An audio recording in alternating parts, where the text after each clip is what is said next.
بسم اللہ الرحمن الرحیم۔ حضرت ابن عباس رضی اللہ عنہ فرماتے ہیں کہ حضور صلی اللہ علیہ وسلم نے ایک صحابی کے ہاتھ اپنا خط روانہ فرمایا اور ان صحابی کو حضور صلی اللہ علیہ وسلم نے یہ ہدایت فرمائی کہ وہ یہ خط بحرین کے گورنر کو دے دیں۔ چنانچہ بحرین کے گورنر نے وہ خط لے کر کسریٰ تک پہنچا دیا۔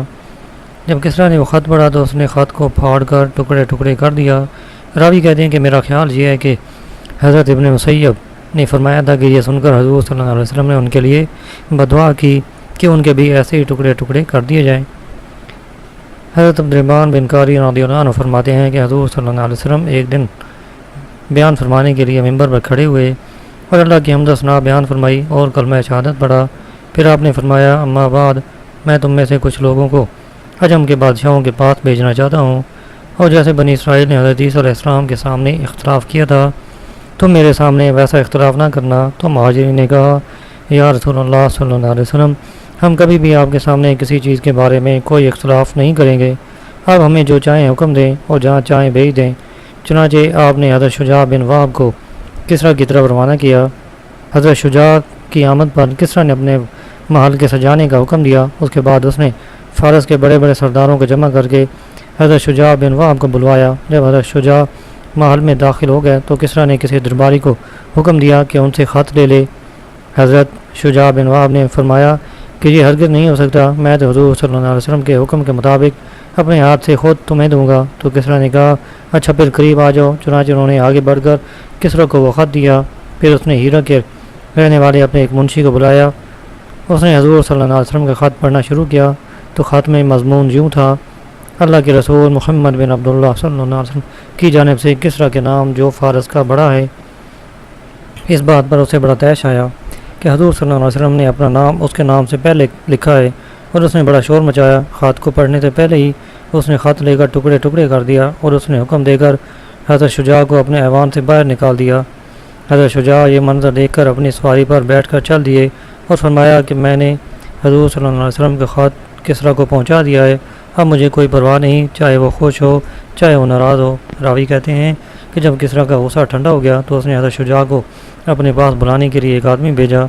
حضرت شجاع روانہ ہو چکے تھے، اس لیے وہاں نہ ملے۔ وہ آدمی تلاش میں ہیرا تک گیا، لیکن حضرت شجاع وہاں سے بھی آگے نکل چکے تھے۔ حضرت شجاع نے حضور صلی اللہ علیہ وسلم کی خدمت میں پہنچ کر ساری کارگزاری سنائی اور یہ بتایا کہ کسریٰ نے حضور کے خط کے ٹکڑے ٹکڑے کر دیے۔ آپ نے فرمایا کسریٰ نے تو اپنے ملک کو ٹکڑے ٹکڑے کر دیا۔ حضرت ابو سلمہ بن عبدالرحمن رضی اللہ عنہ فرماتے ہیں کہ جب حضور صلی اللہ علیہ وسلم کا خط کسریٰ کے پاس پہنچا اور اس نے پڑھ کر اسے پھاڑ ڈالا تو اس نے اپنے یمن کے گورنر بازان کو خط لکھا کہ اپنے پاس سے 2 مضبوط قسم کے آدمی حجاز کے اس خط لکھنے والے آدمی کے پاس بھیج دو تاکہ وہ اسے پکڑ کر میرے پاس لے آئیں۔ چنانچہ اس نے کسریٰ کے خط کی وجہ سے اپنے داروغہ کے ساتھ جد جمیرہ نامی فارسی آدمی کو بھیجا۔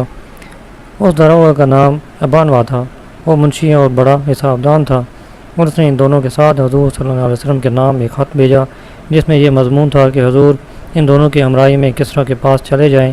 اور یمن کے گورنر نے اپنے داروغہ سے کہا کہ ان کی یعنی حضور صلی اللہ علیہ وسلم کی تمام چیزوں کو غور سے دیکھنا اور ان سے خوب بات چیت کرنا اور ان کے تمام حالات اچھی طرح معلوم کر کے آنا اور سب مجھے بتانا۔ وہ دونوں یمن سے چلے اور طائف پہنچے۔ وہاں ان دونوں کو قریش کے چند تاجر ملے۔ انہوں نے تاجروں سے حضور صلی اللہ علیہ وسلم کے بارے میں دریافت کیا تو ان تاجروں نے بتایا کہ حضور یثرب میں یعنی مدینہ میں ہیں۔ حضور صلی اللہ علیہ وسلم کو کسریٰ کے پاس لے جانے کے لیے ان 2 سپاہیوں کے آنے سے وہ تاجر بڑے خوش ہوئے اور کہنے لگے کہ اب تو حضور صلی اللہ علیہ وسلم کے مقابلہ میں کسریٰ کھڑا ہو گیا ہے، لہذا اب حضور صلی اللہ علیہ وسلم سے نمٹنے کے لیے تمہیں کچھ کرنے کی ضرورت نہیں۔ وہ دونوں وہاں سے چلے حتیٰ کہ مدینہ پہنچ گئے، اور ابانوا نے حضور صلی اللہ علیہ وسلم سے کہا کہ کسریٰ نے یمن کے گورنر بازان کو خط بھیجا کہ وہ آپ کے پاس چند سپاہیوں کو بھیج دے جو آپ کو کسریٰ کے پاس پہنچا دیں۔ چنانچہ بازان نے ہمیں اسی غرض سے بھیجا ہے تاکہ آپ ہمارے ساتھ کسریٰ کے پاس چلیں۔ حضور صلی اللہ علیہ وسلم نے فرمایا اب تو تم دونوں واپس چلے جاؤ، کل میرے پاس آنا۔ جب اگلے دن صبح کو وہ دونوں حضور صلی اللہ علیہ وسلم کے پاس آئے تو حضور صلی اللہ علیہ وسلم نے ان کو بتایا کہ اللہ نے فلاں مہینے کی فلاں رات میں کسریٰ پر اس کے بیٹے شیرویا کو مسلط کر دیا جس نے اسے قتل کر کے حکومت پر قبضہ کر لیا۔ ان دونوں نے کہا کہ آپ سوچ سمجھ کر بول رہے ہیں؟ کیا یہ بات ہم بازان کو لکھ دیں؟ آپ نے فرمایا ہاں لکھ دو، اور اس کو یہ بھی بتلا دینا کہ اگر وہ مسلمان ہو جائے گا تو جتنا علاقہ اس کے قبضہ میں ہے سب اسے ہی دے دوں گا۔ اور آپ نے جد جمیرہ کو ایک پٹکا دیا جو آپ کو ہدیہ ملا تھا، اس میں سونا چاندی تھا۔ ان دونوں نے یمن واپس آ کر بازان کو ساری بات بتائی۔ بازان نے کہا کہ اللہ کی قسم یہ کسی بادشاہ کا کلام نہیں معلوم ہوتا، اور جو کچھ انہوں نے کہا ہے ہم اس کی تحقیق کر لیتے ہیں۔ کچھ عرصہ کے بعد بازان کے بعد شرویہ کا خط آیا جس میں لکھا ہوا تھا کہ میں نے اہل فارس کی حمایت کے لیے غصہ میں آ کر کسریٰ کو قتل کر دیا ہے، کیونکہ وہ اہل فارس کے شرفاء کو بلا وجہ قتل کرنے کو اپنے لیے درست سمجھتا تھا۔ اپنے علاقے کے تمام لوگوں سے میری اطاعت کا عہد لے لو، اور جس آدمی یعنی حضور صلی اللہ علیہ وسلم کی گرفتاری کا کسریٰ نے تمہیں خط لکھا تھا اب اس آدمی کو کچھ نہ کہو۔ جب بازان نے شرویہ کا خط پڑھا تو اس نے کہا کہ یہ آدمی یعنی حضور صلی اللہ علیہ وسلم تو یقیناً اللہ کے بھیجے ہوئے نبی ہیں، اور وہ بھی مسلمان ہو گیا، اور یمن میں جتنے فارسی شہزادے رہتے تھے وہ بھی مسلمان ہو گئے۔ ابن اسحاق بیان کرتے ہیں کہ حضور صلی اللہ علیہ وسلم نے اپنا خط دے کر حضرت عبداللہ بن حذافہ کو کسریٰ کے بعد بھیجا۔ اس خط میں آپ نے کسریٰ کو اسلام کی دعوت دی تھی۔ جب کسریٰ نے وہ خط پڑھا تو اسے پھاڑ دیا، پھر اس نے یمن میں اپنے گورنر بازان کو خط لکھا۔ آگے پچھلی حدیث جیسا ہی مضمون ہے، اور اس میں یہ بھی ہے کہ وہ دونوں آدمی مدینہ پہنچے اور بابویا نے حضور صلی اللہ علیہ وسلم سے یہ بات کہی کہ شہنشاہ کسریٰ نے نواب بازان کو خط لکھ کر یہ حکم دیا ہے کہ وہ بازان آپ کے پاس آدمی بھیجے جو آپ کو کسریٰ کے پاس لے جائیں۔ اگر آپ خوشی خوشی چل دیں تو میں آپ کو ایک خط لکھ کر دوں گا جو کسریٰ کے ہاں آپ کے کام آئے گا، اور اگر آپ جانے سے انکار کرتے ہیں تو کسریٰ آپ کو اور آپ کی قوم کو ہلاک کر دے گا اور آپ کے تمام علاقہ کو برباد کر دے گا۔ آپ نے ان سے فرمایا ابھی تو تم واپس چلے جاؤ، کل میرے پاس آنا۔ اس کے بعد پچھلی حدیث والا مضمون ہے۔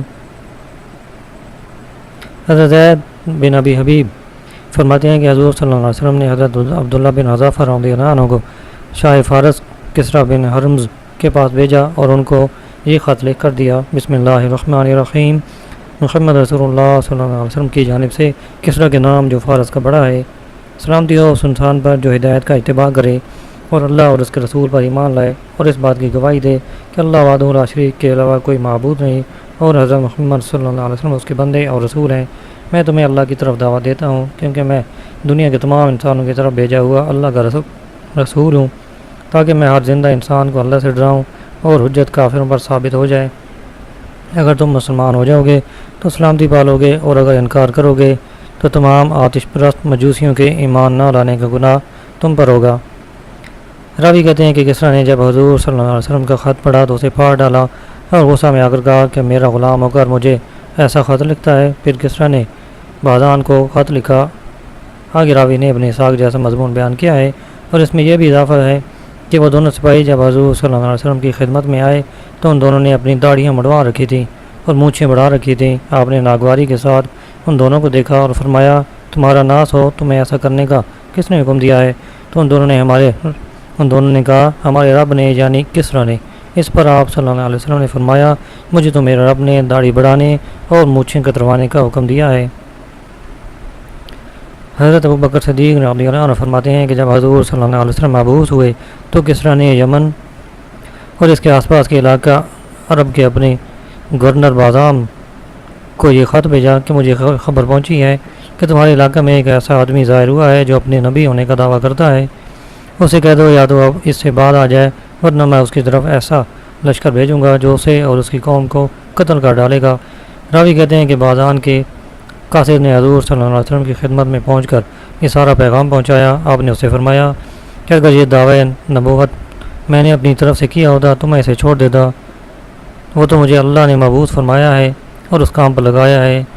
وہ قاصد آپ کے ہاں ٹھہر گیا۔ حضور صلی اللہ علیہ وسلم نے اسے فرمایا کہ میرے رب نے کسریٰ کو قتل کر دیا اور آج کے بعد کسی کا لقب کسریٰ نہ ہوگا، اور قیصر کو قتل کر دیا، آج کے بعد کسی کا لقب قیصر نہ ہوگا۔ چنانچہ قاصد نے وہ گھڑی، وہ دن اور وہ مہینہ لکھ لیا جس میں آپ نے یہ بات بتائی تھی، اور پھر وہ بازان کے پاس واپس چلا گیا۔ تو وہاں پہنچ کر معلوم ہوا کہ واقعی کسریٰ مر چکا ہے اور قیصر بھی قتل ہو چکا ہے۔